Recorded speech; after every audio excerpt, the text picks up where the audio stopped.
Mga par, ito yung ating sa labas ng aming accommodation. Ngayon, maglalagyan tayo para tayo makapasok sa pinto. Meron tayong code para sa pinto para tayo maka-access. Pasok tayo mga par.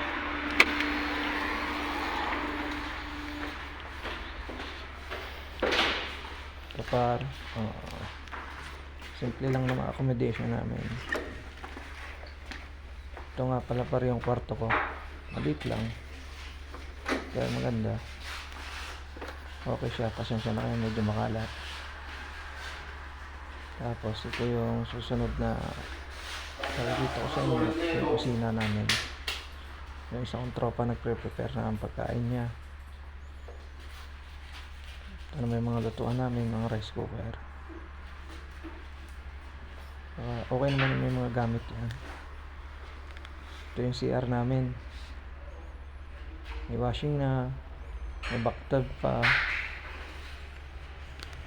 Tapos ito yung sa isang kwarto namin, may mga upuan, higaan na rin dyan. Sa akong tropa naka pwesto dyan. Ito par naman isa ko sa mga kasama ko. Sarap buhay, diba? Napakasarap magtrabaho sa Hungary, lalo na kung ganito accommodation mo. Malaki, safe at malinis pa.